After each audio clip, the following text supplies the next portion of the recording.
Hello, everyone, and welcome to episode 14 of Viva Broadcast. Will Baker, our bass trombone faculty at the Brass Institutes of Virginia and bass trombonist of the Monterey Symphony, is joined by Dr. Kenneth Johnson, another one of our trombone faculty members, to discuss his musical upbringing, the pedagogy that led to the development of his Get Fluent series, and the benefits of using sequences in your daily practice. Hope you enjoy. And here we are. I see us. We are live. I got the notification. I'm here with Get Fluent series mastermind and overall bass trombone master, Will Baker, one of my favorite people that I get to work with during the summer and sadly virtually. Will is from California, lives in California, was the bass trombonist in several orchestras in Iowa, including Orchestra Iowa, Des Moines, is now the bass trombonist of I'm blanking. What's the orchestra you're in right now? What is the Monterey Symphony? Monterey Symphony. Thank you very much. It's one of my favorite cheeses. I'm amazed that I forgot the name.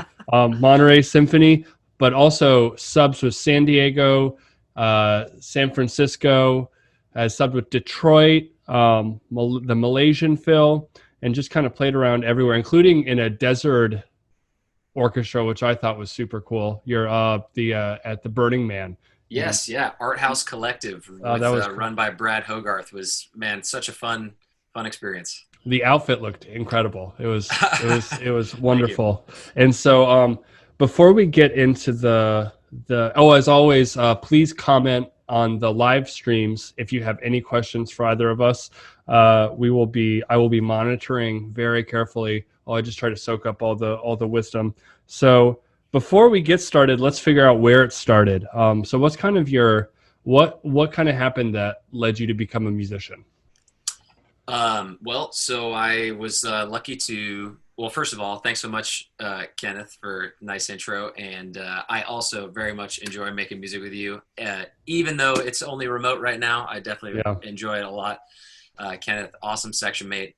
And anyways, where to get started. So I was lucky to have a reasonably musical family. My older sister's a phenomenal singer, and she was playing, flute and bass guitar and middle school band and piano at home. And my dad our house is always filled with music, like the Beatles and Crosby, Stills, Nash and Young. And he was always playing guitar and singing and has a great voice and actually really enjoys writing his own music, which I really admire. So there was music happening growing up, and I was kind of triggered to really want to play when I saw my sister playing bass guitar in the WCI, Walnut Creek Intermediate Middle School Jazz Band. And I was in fourth grade and about to choose an instrument and just pretty much floored by the experience of seeing her grooving away on stage. And so I asked her what instrument I should play, because I struggle to make decisions at my little 9-year-old self. And she pointed to the jazz band and said, like, hey, there's trumpets and saxophones, trombones, you got your rhythm section instruments. And she goes, but there's never enough trombone players. So if you play trombone, they might just put you in jazz band right away just to put a warm body in the seat. So I liked my odds, and somehow was smart enough to play the odds as a 9-year-old. And I started playing trombone and had some amazing opportunities at my middle school and my high school in my hometown of Walnut Creek. Were just had wonderful programs that were with long established music educators. So I didn't realize how lucky I was at the time, but those programs were so good, and I was just constantly stimulated and constantly challenged, and just had a great time in band. It was my favorite. It was really my favorite thing to do. And I was definitely a band geek and loved it. And so moving on from that, I went to UCLA for my undergrad, and that was, I think, actually kind of where the seeds of this kind of Get Fluent or playing things in more keys were planted. And by my teacher in undergrad was Pat Sheridan, who's the creator of the Breathing Gym and the Brass Gym, and is just an amazing tuba soloist and teacher and pedagogue. And Pat was was an incredible inspiration and still is an incredible inspiration today. He knows all of the most accomplished and amazing musicians all around the world, and he could just tell stories about really anybody that you could bring up. And one thing that Pat always stressed, well, Pat was the beginning from learning and playing brass jam with him. He was the beginning of getting me to play things in all keys. And the title of this conversation is learning how to get fluent by using patterns in your practice. I don't think I need to convince anybody to use any patterns in their practice. Anyone who wants to be a good musician, you already work on your scales and scale patterns and arpeggios, and trumpet players play their stamps, and every single instrument has their patterns that are just built into the fundamental pedagogy. And so but he was the first to introduce me to make me I memorized all my scales. I really started digging into memorizing other patterns, like the smooth air movement from brass gym. Is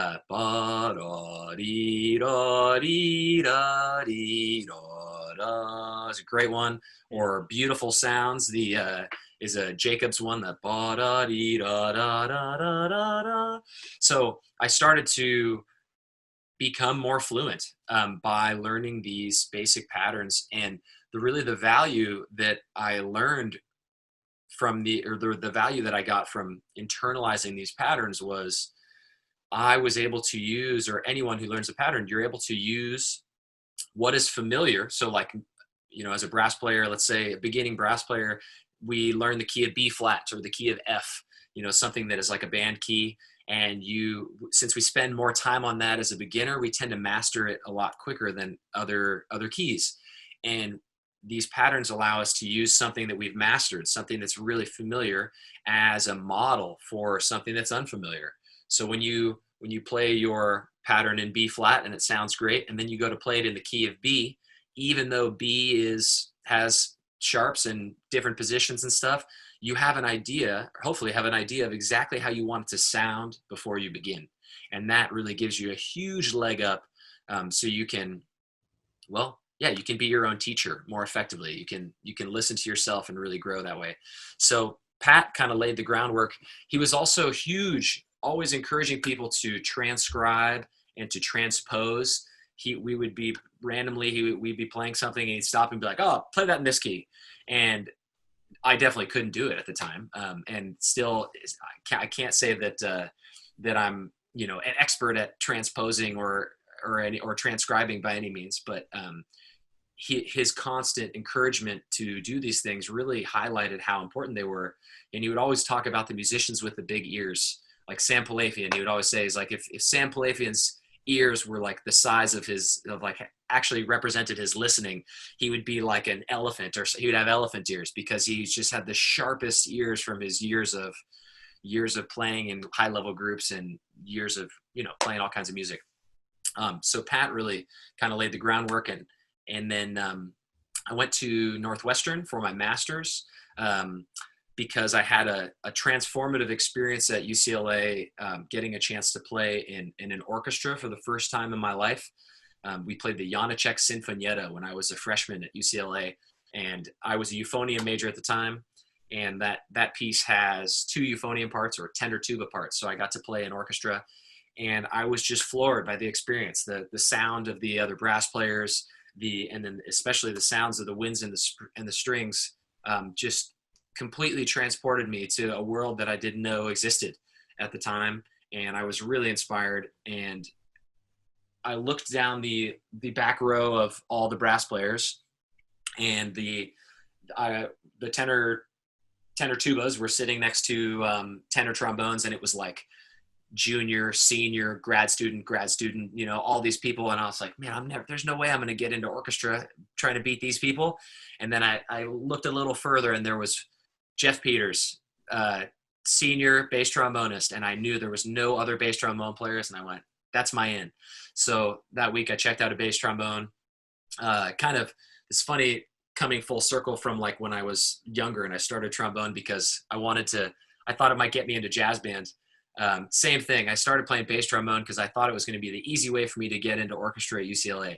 And I was kind of right at first. Even though I could probably barely operate the instrument, I managed to get in as a sophomore and really start to learn how to love it. And now it's become my favorite instrument to play. So I knew I needed some more studies on that, and I went to Northwestern to get my master's. And at Northwestern, there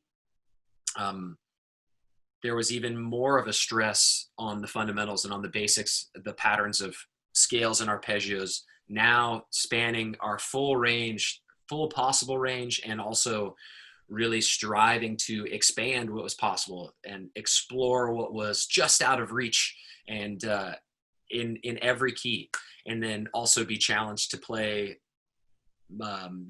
different patterns too within those fundamental exercises. And at Northwestern, I had a great the teachers there were wonderful and could do anything. And one thing that really stuck out to me, I think that was another thing that leading me towards this Get Fluent thing, was Tim Higgins. I remember having a lesson with him on Ride of the Valkyries, and he was listening, and he's like, "Oh, your 16th note, your middle note is not really speaking the way I think we want it to. It's getting a little bit lost. What if we, zoom in? Let's isolate this." And so this was, for example, we're talking about the part right here.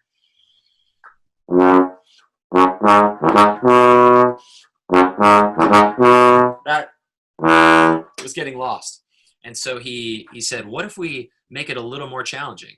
Instead of playing that note, play a half step lower. See what happens.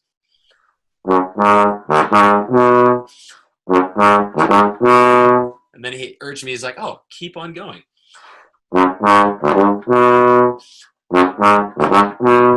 And we went a little bit further, kind of expanding this interval, making this moment more challenging. The challenge, the musical challenge, we expanded on it, made it more challenging. And then when I went back to the original, all of a sudden it didn't seem, or my brain was like, oh, this has to be easy. I had tricked myself into believing that I could do it. And it that illustrated how we can solve problems through very simple, very direct ways when we go to play. And we don't need, we can usually simple and direct is going to be our best way to make these improvements. And so, so that has always just kind of been floating around in my head. And I think that, if we're trying to get better at music, or let's say a lot of people want to learn excerpts, the best way to get better at them is to play them and to be getting familiar with the patterns involved and all the things. So there were just kind of these seeds that were lingering in my mind for a long time, and to eventually that they kind of all came out at the same time later. So sorry, that was a little winding all around, but yeah. I didn't say anything dumb the whole time. That's like the record for these broadcasts. It's 15 minutes and I didn't say anything bad. I loved the way you talked about making ride harder, essentially to make it easier. Because when I was using, you sent out your orchestral excerpt Get Fluents to kind of check on them. And I'm like, this is great. And I practiced your Saison organ symphony that you sent me a ton. I was using that a lot. And what I found is not only are some things harder, some things are easier. And then my standard for what that is when I bring it back to the home key is just higher because I just played it really well. Like something, right. This interval or this position change, might be a little tricky in the original key, but suddenly I'm now playing in B flat and it's a lot easier. And so now I have this standard for where I want it to go. And exactly. It's much easier. Yeah, I thought it was extremely helpful and very, very useful.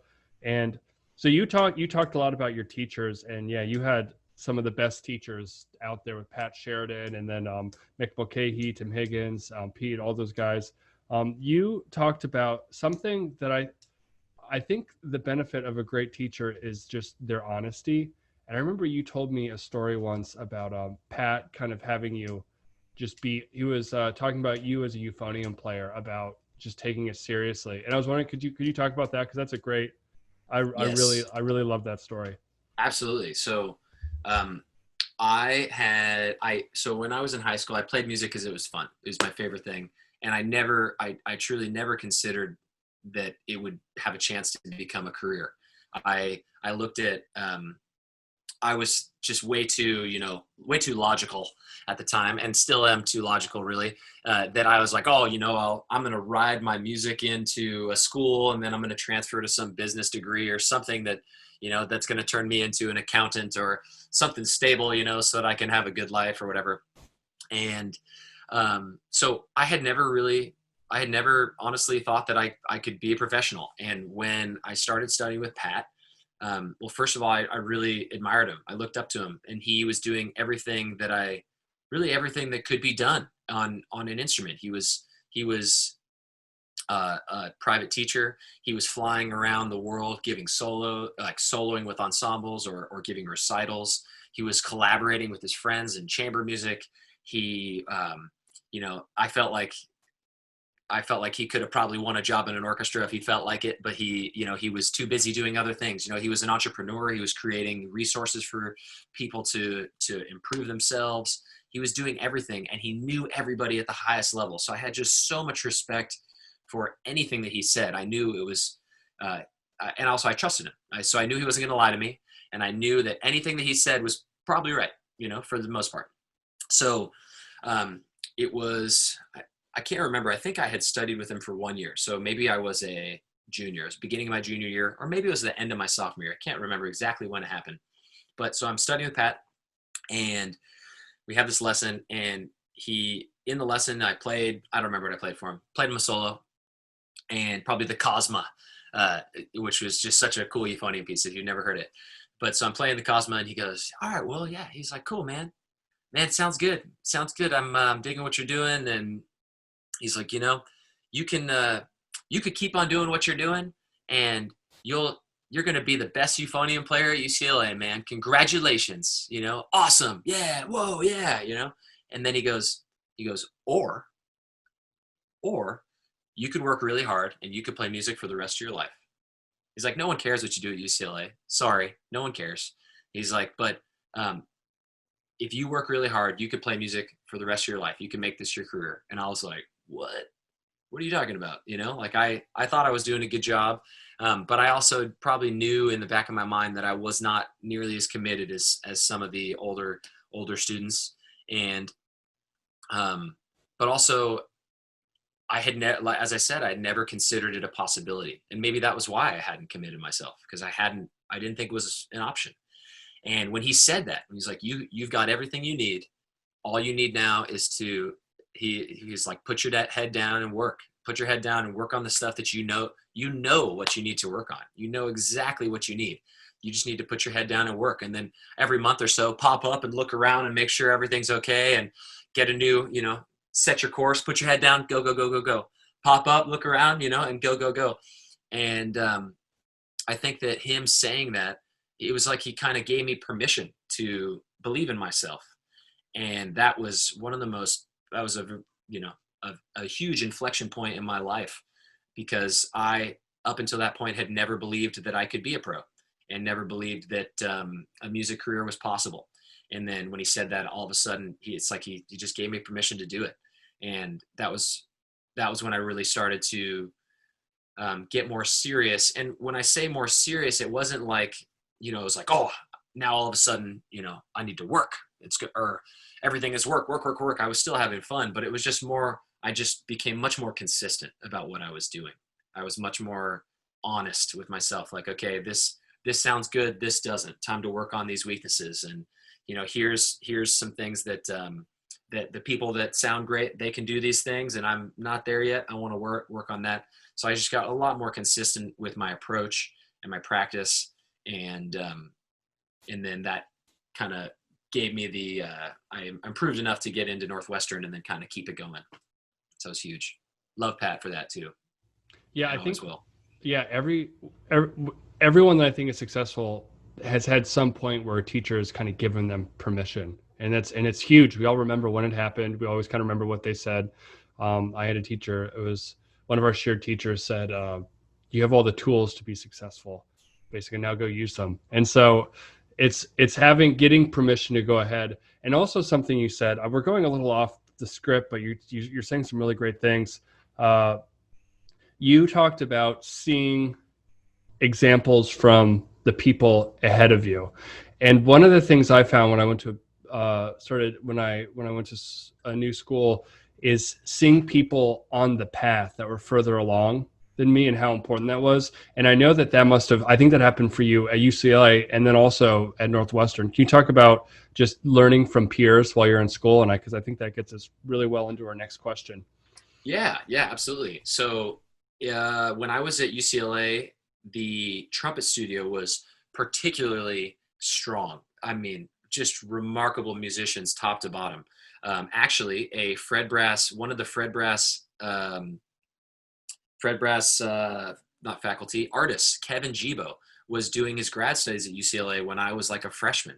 So, imagine I'm like a freshman, wearing like clothes that don't fit and like can barely play my major scales. And I'm in brass ensemble with Kevin Gibo, who's now like in the President's Own. Is it the Marine Band or the Army band? He's incredible. Yeah. Unbelievable player and human. And so like he was a perfect example of just professionalism and also constantly having fun, always had a smile on his face. But man, he was a pro when he was a student. He had already taken upon that mindset. And so and the rest of the studio, there were many people like that too.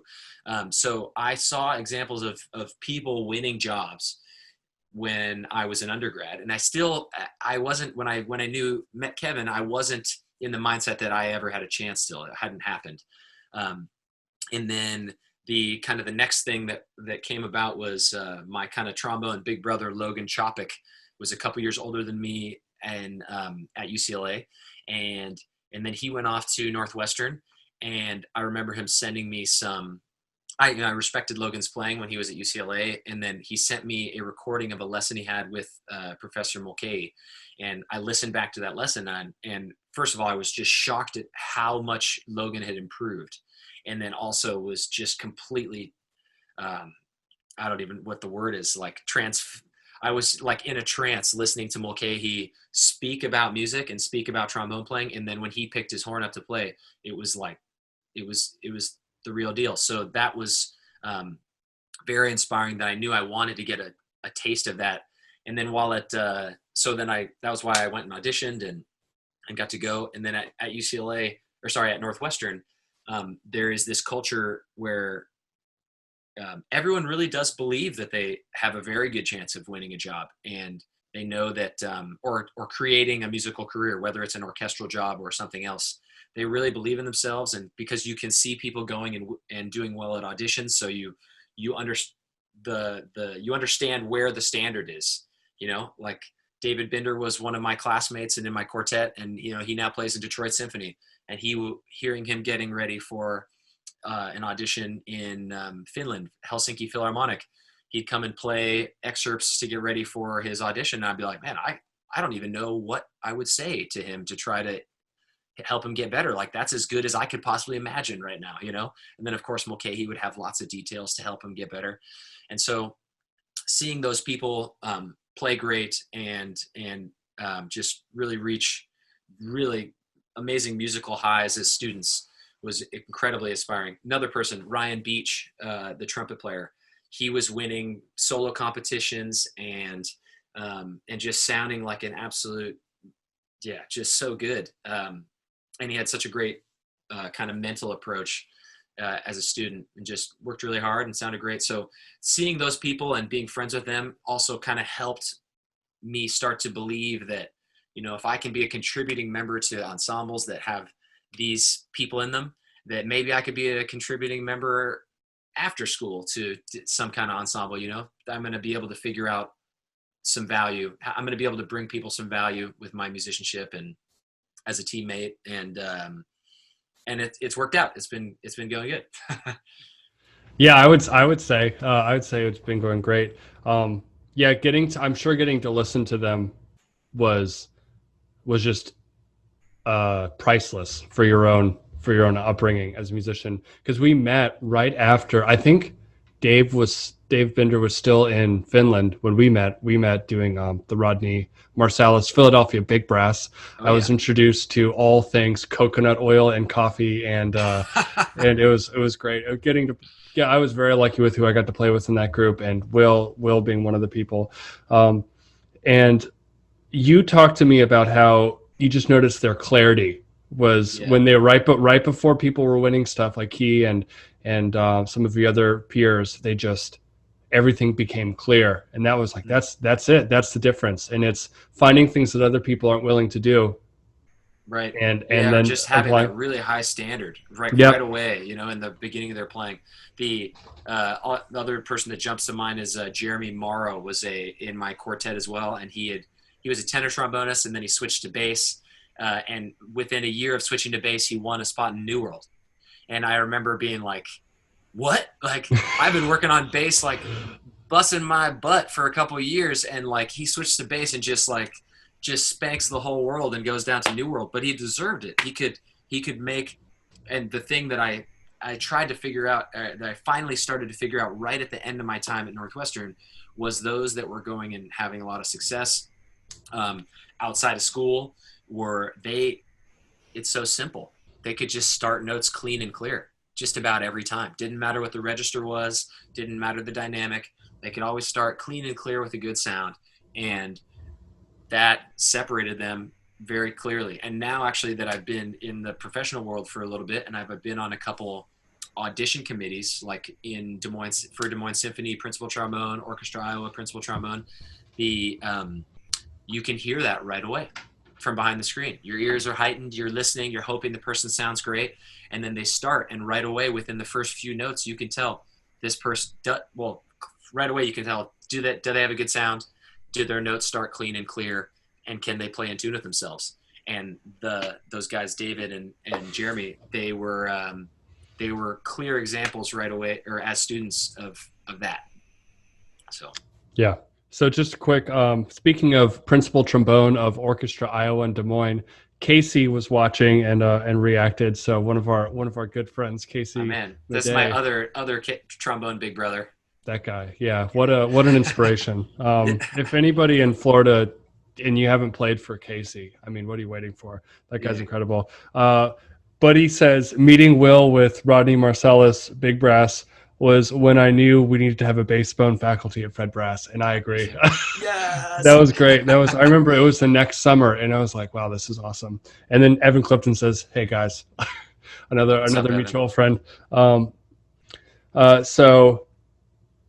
Casey says, oh, I miss you guys. Yeah, we'll see. We miss you too. I guess the next thing is you then got to play with a lot of these people and a lot of your former teachers, which is always a dream, playing around the country and kind of the world, right? With Malaysia, playing with all these great orchestras. So what's it like sitting in these different orchestras from Detroit to San Francisco? What's kind of your goal when you sit in there, and how do you just I just want to hear you talk about it. So the biggest thing that I notice, I think that anyone who is a music student that's been to hear a professional orchestra can tell you, can already knows a lot of like what's coming. And when you're at a concert of the Chicago Symphony or a great orchestra, you can hear everything, right? There is time for every single note. And that implies that everyone on stage is really actively listening to their colleagues. They know exactly how their part fits into the total piece. And so, actually, I was talking about this like yesterday to some San Jose Youth Symphony kids, how when you have a note on let's say you got a rest and then your note comes in on a downbeat, you can count, and be right on time with your counting, and bop, you come in. But if the people playing in the bar before you didn't finish playing all their notes and then you come in, unfortunately, you're wrong. It's not about being right. It's about being together with the group. And I think the higher level group that you play with, the more the higher level, everybody in the ensemble is buying into that idea. So so playing in San Diego or San Francisco or Detroit, the first, obviously, every musician can really operate their instrument at a very high level and is a very opinionated musician. So they have lots of commitment to every time they come into play. They've got lots of commitment to their musical style and their phrasing and everything. But then what really makes it all come together is they're all listening intensely and more committed to the team than maybe like in college. If you imagine, not only is our personal execution a little lower, but also like everyone playing kind of is like, oh, I think it should go this way, and no, I think it should go this way, and people continue to disagree all the way past the concert. And whereas in professional ensembles, there are disagreements for sure, and people talk about them or whatever and sort them out, but even if you disagree, they end up coming together more, and there's more listening. And so I found that the thing that has helped me the most in those ensembles, and I think that the main thing that gets me potentially called back, is that I'm just striving to be the best listener on stage. And, to always, I don't think that I'm not a breaking bass trombone operator. I'm not going to be right now, I'm not the most flashy soloist or the most amazing technician by any means. I think I'm kind of pretty average at a lot of these things. But I think I'm above average at being a team player. I grew up playing team sports, and so I love, I'm not a huge guy, but I think if I played football, I'd be like a fullback or like a lineman. That would be a role, like I would be very satisfied with that role. Someone that doesn't necessarily get to score the touchdowns, but like, when we're reviewing the film after the game, and the coach would be like, oh yeah, Will, he laid that key block right there on the guy, and that's why we got the touchdown. Like I'm cool with that role. And I think that comes in an orchestra setting, that comes from listening and knowing, not knowing how your note fits in, but also knowing like, who else is playing the pitch that I'm playing, so that I can really get my ears on them, or who's playing my rhythm, so I can really match up who just played this lick, a few bars ago, so I can really try to copy their style. Those are the things that I think that people value when you get there, because all of a sudden, even if I don't know what I'm doing, even if I wouldn't have done all those things on my own, the active listening and the purposeful listening allows me to do it in the moment, and allows me to raise my level to match these great players, so that there's not a big dip when I come in, Yeah, and that's the goal. Just, I think, to make everybody sound better, right? Is to be the least exactly one. Is great Jeff, a really great bass trombonist in Indiana. I'm going to think about it as soon as it's over. He always said, if no one notices me, I consider that a win. He's playing in Indianapolis. Really. Oh, you might be thinking Jared Roden. Jared Roden, thank you. I wanted to say. Oh, yeah. Yeah. Jeff is such a great bass trombone name. I just. His advice was listen and listen better, and those are the top two things to make it. Jared is much more clever than I am in terms of his quotes. They were great. There was a few other ones that I won't mention on this. You can direct message the Fred Brass or Tidewater Brass, and I'll tell you what he said. But he and it reminded, another thing in preparing for that, before we jump into this next portion, is something Casey said that really kind of changed how I was feeling, because we were playing together in a regional orchestra which had great players and it was a lot of fun. And he said, we were playing William Tell, and he said, these are the same notes that they play in the New York Phil, and so we should strive for that same. And it's preparing yourself for that level by not trying to do it for the first time in those orchestras, right? It's holding yourself to that standard that you got at UCLA, Northwestern, playing with all these great players. Is you kind of have been holding yourself to that standard, and then you're just applying it. That's the take I got from it. From your story. Well, they used to, I think in wind ensemble at Northwestern, Mallory Thompson used to say very directly, like we'd be rehearsing, and she'd cut off and she'd be like, Brass, I want you to just like take a second and imagine what it would sound like if the guys down, or if the people downtown played this. Can we try it again? Like literally just imagine what it would sound like downtown.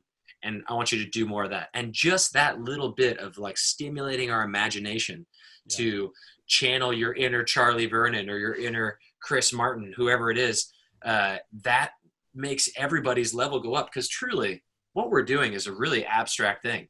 Nobody is born meant to blow air through a tube and make a sound, you know, like you have to really imagine these sounds, and you have to imagine these things, and all of the details, and that imagination is what carries you to be able to do it at these high levels.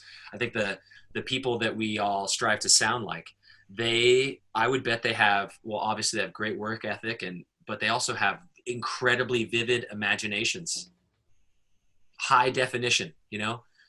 As a music student, we're looking at stuff in whatever 720.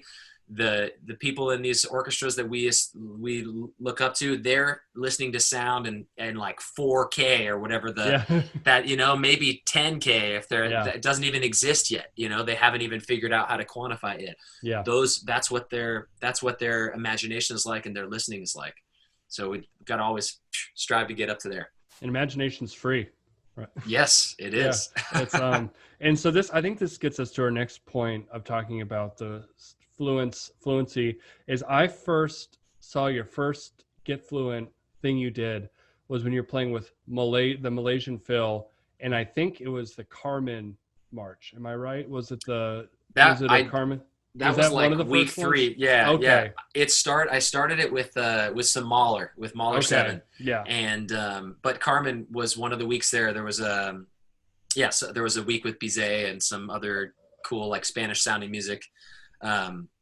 And yeah, so I effectively like, well, I'm a sucker for Mahler, and I get very swept up in like the emotional feeling of the pieces. And I'm like the person that when I go to concerts, I'm getting chills a lot from just like listening to energized, exciting moments. And I kind of got the idea to, well, especially in Mahler, for anyone that's played Mahler, all of his famous melodies, I mean, it's just scales and arpeggios. It's pretty simple music, but with there's got all this flair and all this character. And I was preparing for this concert, and I just wanted to sound good.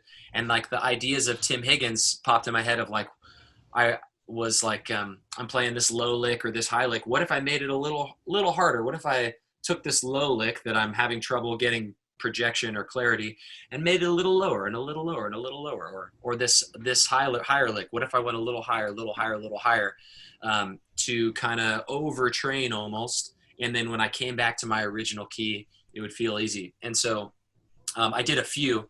Here, I'll play one of them because it's one of my faves. This is one of my favorite moments from all orchestral music. But in the first movement of Mahler 7, you get this epic climax that comes to the low brass. And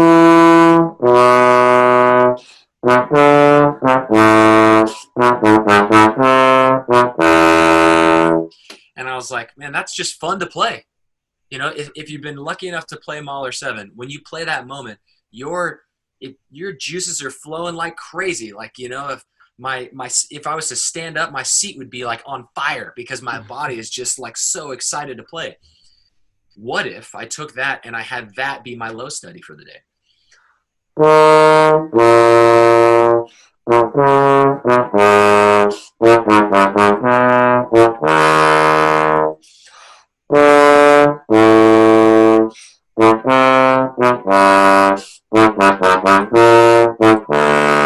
played a wrong note. But so taking this musical moment, expanding into my low register, all of a sudden now it's not just a pattern. It's not just notes and rhythms. It's like the climax of Mahler 7. That is my low study. Yeah, it's exactly what Mallory Thompson talked about. Imagine suddenly you're hearing your favorite recording doing it, and that's your standard. Right, exactly. And I'm tapping into this musical memory and this emotional memory that I have attached to this lick, and then hopefully channeling that into my playing. And then just like any other pattern, when I played so for example, I mean, I just played a wrong note on when I played in whatever this was, that last one, D minor, and my ear right away was like, whoa, what was that? And it was because I've played the pattern right a few times. Mm-hmm. Your ears can really clearly, they sharpen. We're getting a new perspective, and they can really hear when something is a little bit off. And so yeah, I started making them for these maulers. I made a couple, didn't really have any structure or any plan really, other than to just like make a couple of fun studies from moments. And also just purely out of the idea that I wanted to practice these moments so that I would sound good in my concert at the end of the week. Really, it was just selfish pursuit.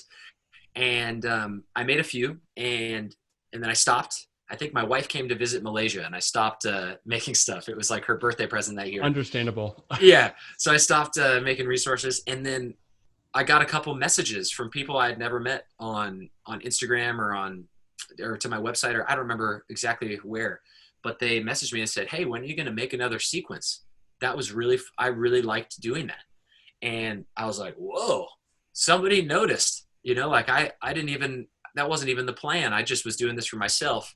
And as soon as I got that feedback that somebody else that I had never met before on the other side of the world enjoyed this little study, that was when I realized like this might be something I should do more often.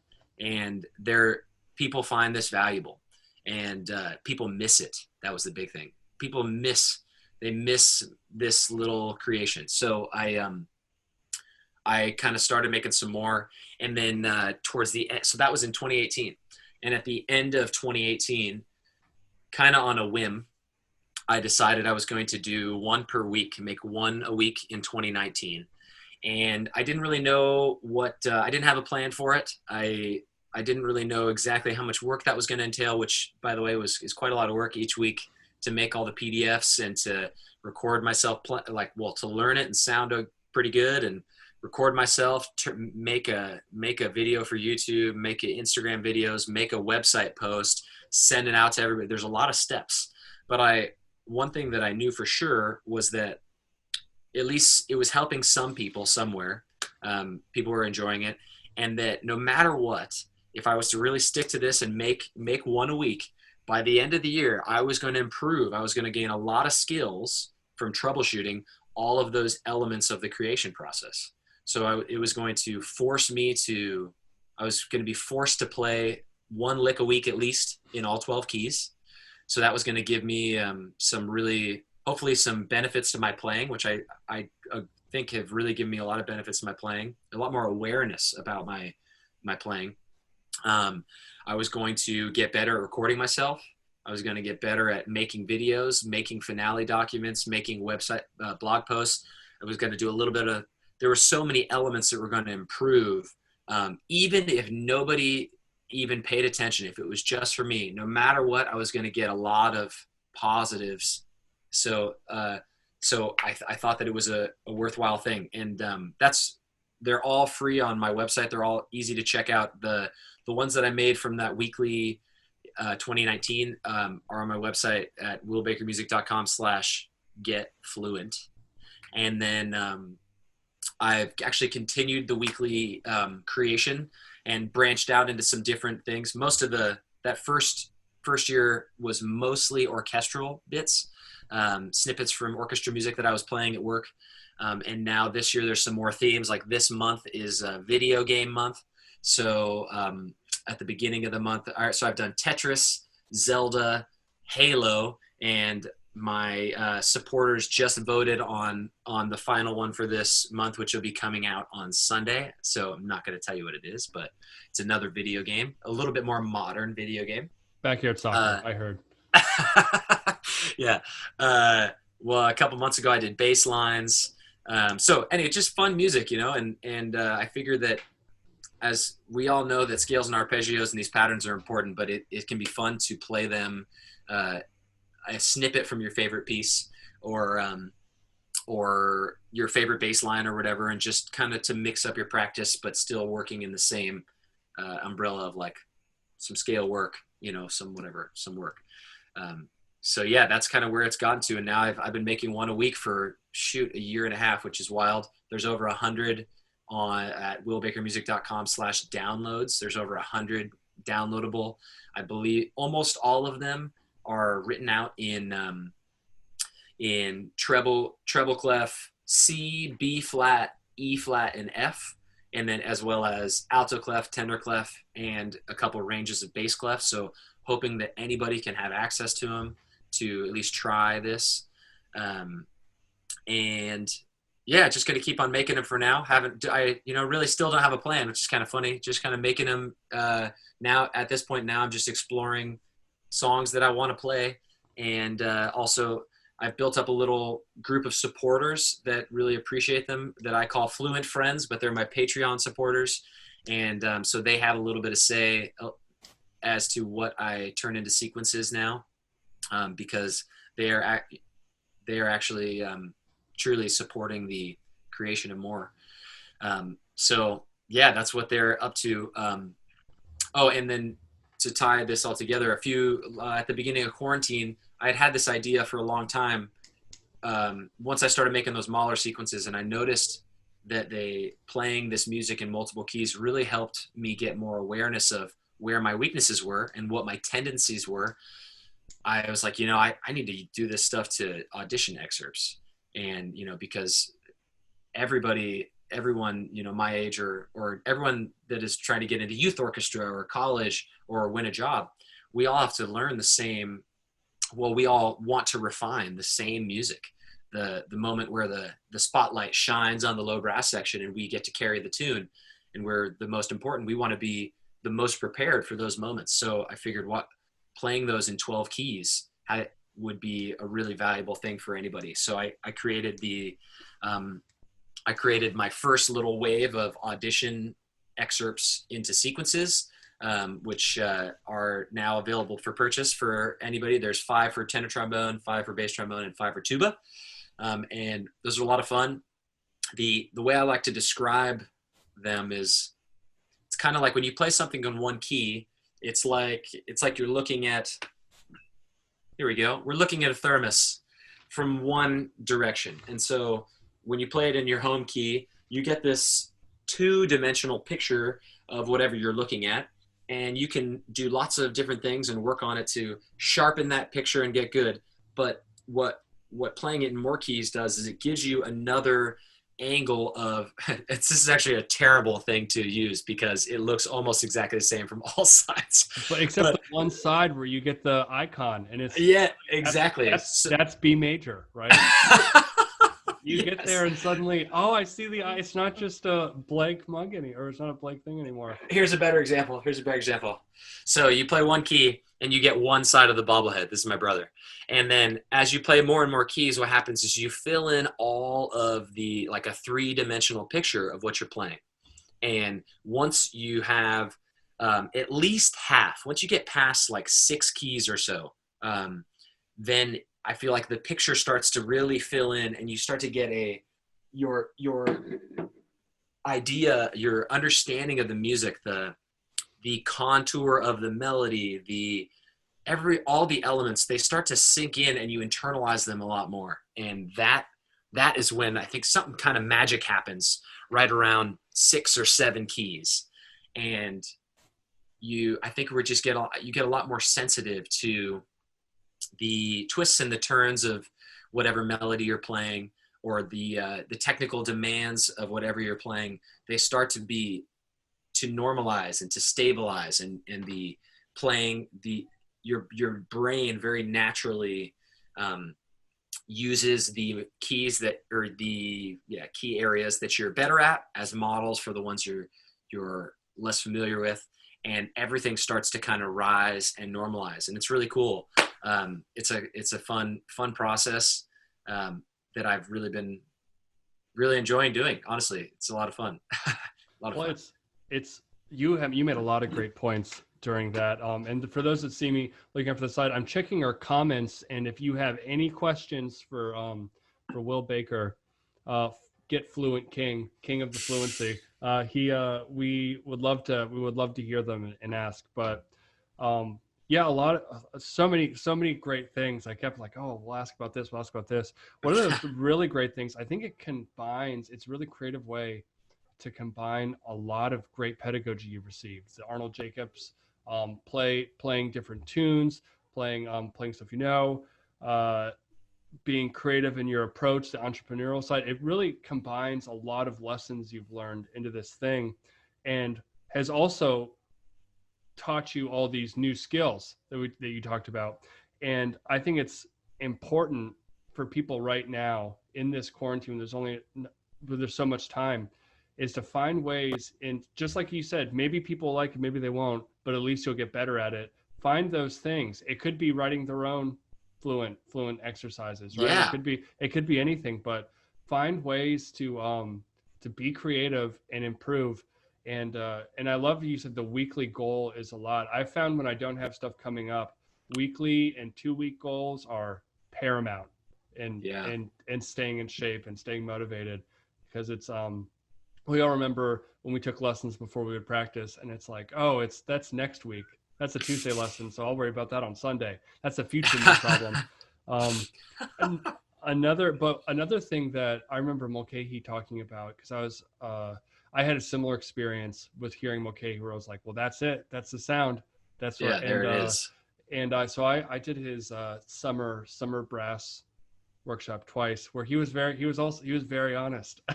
A lot of really great things to say. And he talked about when he's in a rut, or not, I think rut's the wrong word. When he needs to practice something, he doesn't really know what to practice, he'll just pull out etude books. You know what sounds like more fun? Pulling out fluent sequences. I've done that before. Your G minor fugue, I was the exact same thing. I'd warmed up, and I didn't have much coming up, and I had something I had to do that evening, and I had about 30 minutes, and I was like, I need to get some FaceTime in. And so that sequence was perfect. There's a ton of benefits to playing all this stuff, including, you said, the alto trombone. I think the alto clef.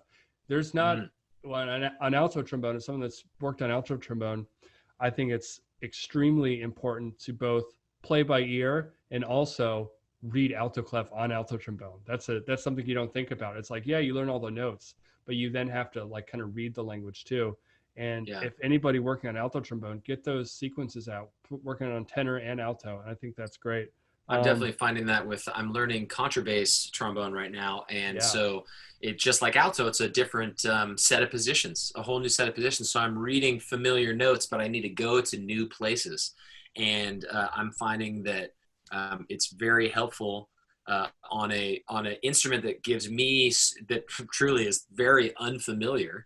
It's very helpful to be familiar with what I want to have happen before I start. So if I go to play a sequence, my ears already know how I want it to go, and it's much easier to help me dial in my contra bass playing. That's been one of the most consistent areas of feedback from like the world of the people trying these things or trying out my sequences, is they really love them to use as practice on their double. So if you've got a tenor trombone player doubling on bass, learning bass, or a tenor on alto, anyone, people love to use it as their double, because I think it's because it's like just like a scientific experiment. When you test something in science, you need to have a control, right? You can't change all of the variables at once. Otherwise, you won't ever know what the source of your problems are, or why you're getting a certain result. So the sequence is a fixed rhythm and fixed style, and fixed meaning stable rhythm, style, and intervals. So you have the same, that's your control. And then all of a sudden it's much easier to then critically listen to yourself, and listen, and figure out, okay, what am I doing here?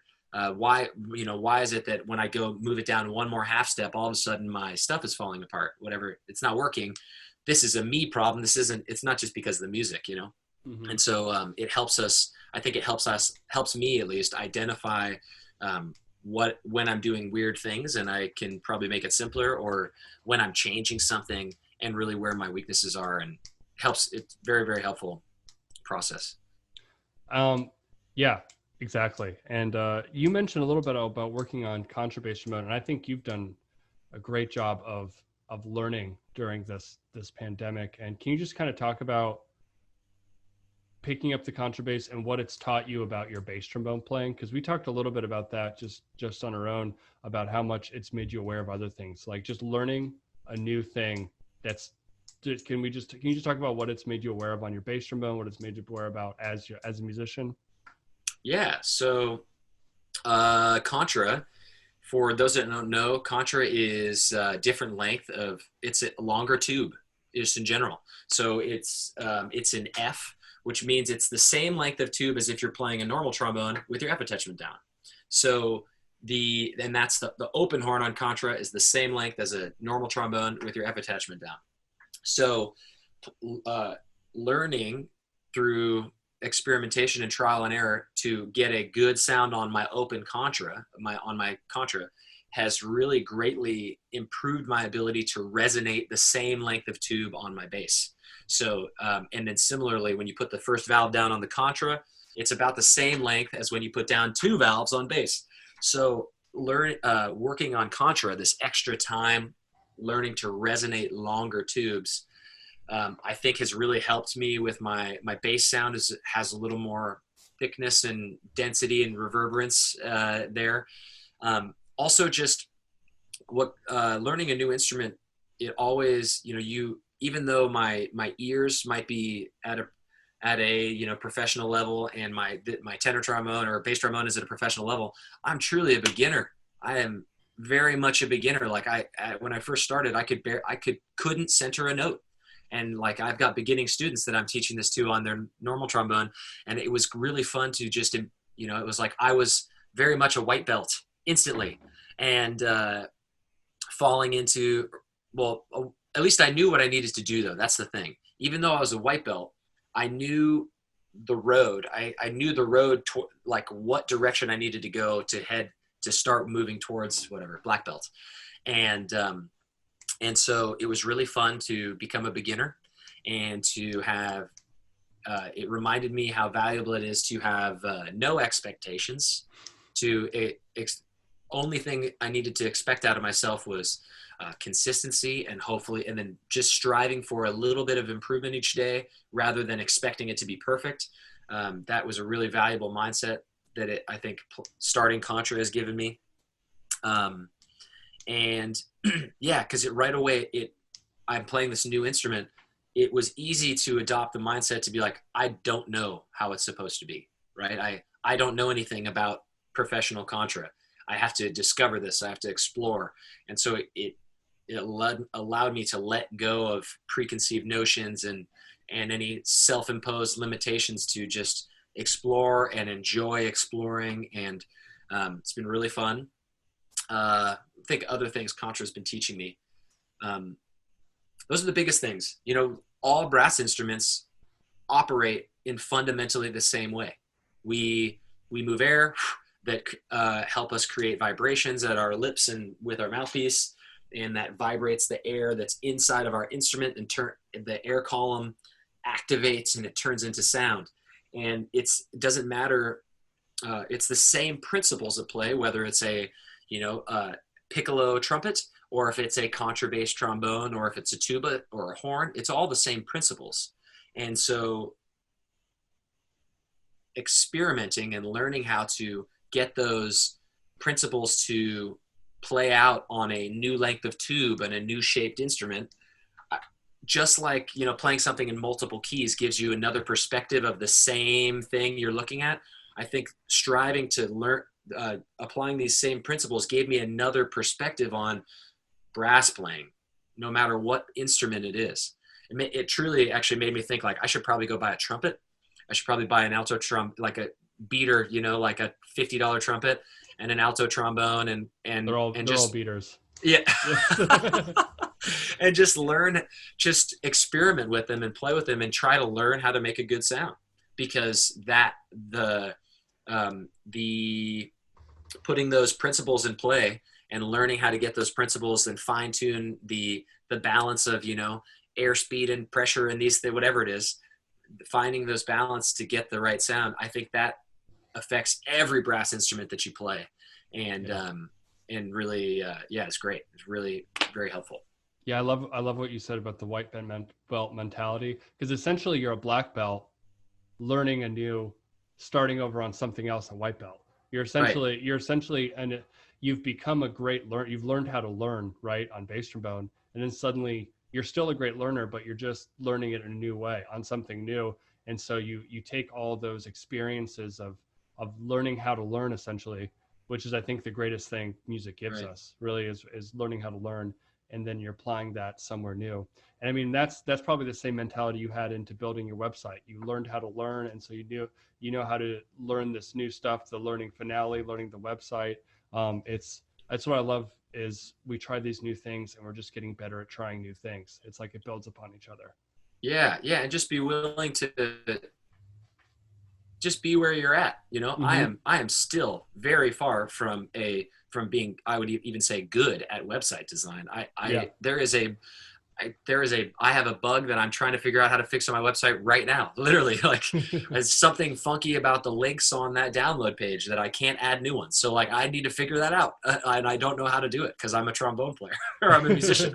So like you just figuring stuff out, and you can kind of see too, like the way my sequence videos have gone. If you look back at the ones at the beginning, they're of ever so slightly a different format than the format that I do now, and that has just been from trying different things. Hey, and then polling the people that pay attention, being like, what do you think about this new format? Do you prefer this? Do you prefer this? And just being okay with experimentation, and because the more things we try, the faster we'll find what works, and what and what is worth doing more of.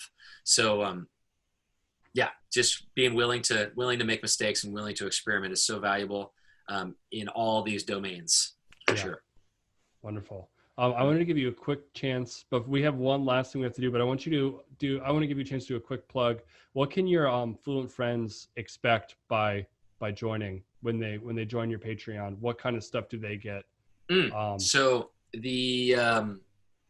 joining at the entry level is you get a couple things. You get access to more behind the scenes stuff, just in general. I have there's a private Facebook group and a private Instagram page where I share some extra stuff like works in progress.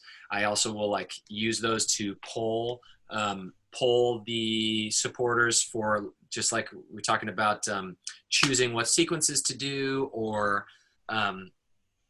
just stuff, figuring out, asking their insight into things. I create each month I create an outtakes video that only those people see, so they can see me just falling on my face as I'm learning my sequences. Or like, sometimes I got to be totally honest, when you're working on something, trying to record something in 12 keys, you can go a little crazy sometimes. Or like maybe I'm recording at like 9:00 at night and I'm like losing it, and there will be really funny moments that get captured on my video, like as I'm resting between attempts, that I then turn into an outtakes video, so they get to see that. So there's more behind the scenes. There's a little bit, they have a little bit more ownership and control. Some bonus stuff. They also get a shout out, public shout out and acknowledgement. The second level, Fluent family, they're supporting at like $3 a week, and those people get a like a bonus lesson, or a little one-on-one lesson for like a 30-minute, usually ends up being like 45-minute lesson about whatever they want. So I've had people use them in different ways. Some just ask me questions about stuff. Some want to play and get some feedback. So we go in a lot of different directions. What else happens with them? That's the main thing. And then at the highest level, you can support at $20 a week, and that kind of is like you basically become like a student. And so those people can schedule lessons with me. That covers like a 30-minute lesson, or sorry, not a 30-minute lesson. They can send me a recording of themselves and get direct comments. So weekly. So I actually which is a great price for that, for someone like Will, just everyone listening out there. There's one awesome guy, Dan Morris. lives in Colorado, and he's been supporting me like that for almost since the beginning. And he didn't even want the lessons. He just said, find someone that can't afford lessons to help him. And so, which I was like, wow, like humanity, that is amazing. So, so for a stretch, I gave some lessons to a cool dude in Colombia. And then, it just helps support me so that I can kind of dish out information or feedback and stuff to people that maybe couldn't afford it. So there's a few different levels. Also, if you join at the $20 level, you get the audition books, whichever one you want. Wow. And those are great too. Yeah. Awesome. Well, we've had a couple of mutual students outside of Fred Brass and Todd and Piva, but Patrick O'Brien, who is currently sick. Shout out to Patrick O'Brien. I forget what level he was, but he loved it. He loved the experience. I think he had a lesson, and he had a million great things to say. So definitely worth joining. So our sign off is our trumpet sounds. I think you've probably have you seen some of these, our trumpet sound signed off, and that's art for me not to make a joke about the trumpet sounds I hear is usually just excuses from trumpet players after the gig. But I was told that's not what they meant. We could have maybe have a Fluent family version outtake of us just saying our favorite excuses. But what we've been doing at the end of each of these webinars is a little mouthpiece trumpet or a mouth trumpet sound. And so I'll demonstrate. I was blown out of the water yesterday by Dr. Mike Hall, so I'll try to redeem myself.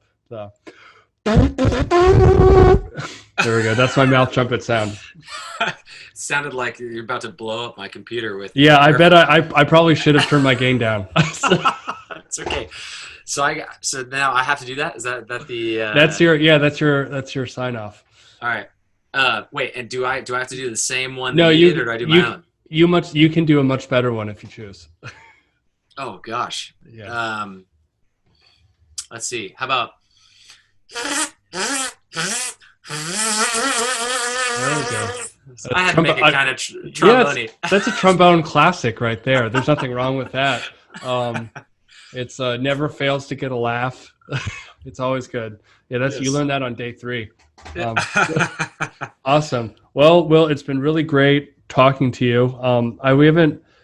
We've gotten a lot of supportive comments, but no questions, which is always great. And so I did have one question before we finished that I had a great friend from school of mine, Mike Steiger, asked about. He said, do I have a favorite key after becoming so familiar with them all? And the answer is no. And also, well, the answer is, first of all, I can't say that I'm the most familiar in all keys. Because these are more like, I think of them more as like interval studies than key studies, especially like some of them are very like diatonic, or like actually built on a scale or an arpeggio, but some of them go all over the place or more chromatic. So it's less that I'm more familiar in keys and more I'm just more familiar with my tendencies. That's what I think it is. So I think the biggest thing that these sequences have done is they've made me much more sensitive to like, oh, I normally play B natural above the staff. I tend to be flat. And I now am like, from playing it, when I go from key to key, I hear it a lot quicker and it's a lot easier to make adjustments. So it's been very helpful for figuring out my personal tendencies or the tendencies of whatever instrument I'm playing. And but in terms of favorite keys, Mr. Mike, I think we can both agree that E major resonates like holy crazy on trombones. We always would play like actually I got to play in a chamber group with Mike at school and its name was the Mike Steiger Experience. Wonderful. And yes, and we'd play Bach chorales, and anytime we played something, he'd be like, that E major. So he's such a good dude and amazing player. So he's an airman, right? He's an airman now. Yeah, an airman and recent like solo competition winner and all these things. He's a champ. Wow. So love incredible. Mike. But so that was one question. I don't know if I had any other ones. Someone else on Instagram, 158cm, asked me, how can I train breath to be more strong? Which interesting question. Join our daily Monday, Wednesday, Friday warm-ups and do the 21-day breathing. There we go. That would be a great thing to try and see if it helps for sure. My favorite breathing exercise is the most simple thing in the world. Pick your trombone up or horn of any kind, point it at a target across the room, put your valves down or your slide out, and just blow air through the horn 20 times in a row. That's it. Do it 20 times. I guarantee you your air will be flowing awesome. It is great. I use that all the time with the trombone choir at FSU, and everyone is warm, and a few people sit down. Yes, so simple. Other questions: do I eat eggs with ketchup, hot sauce, or salsa?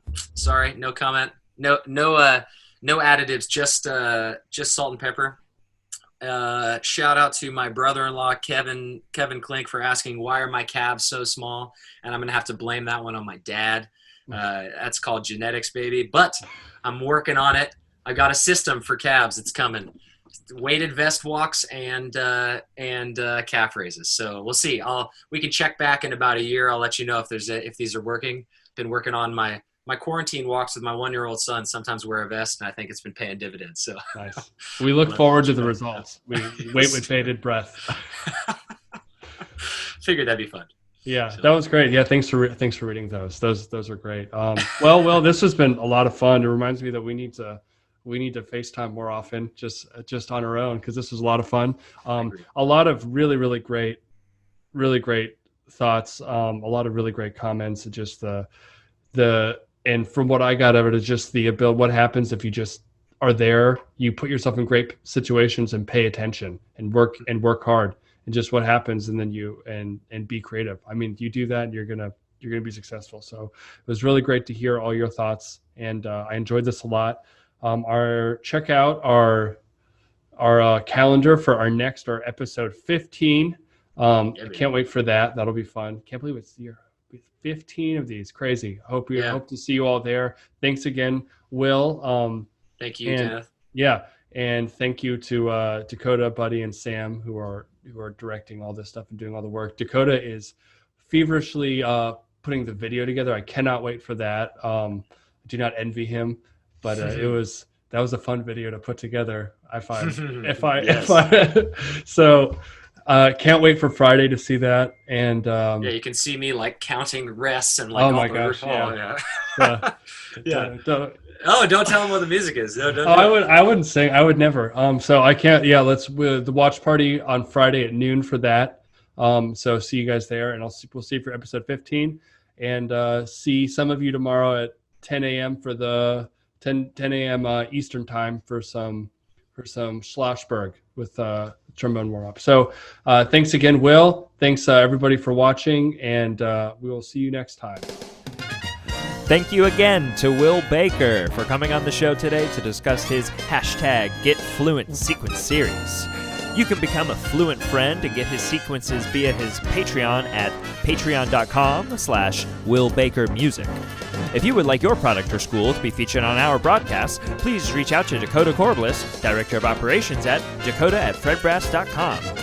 Thank you all for listening, and we'll see you next time. Bam!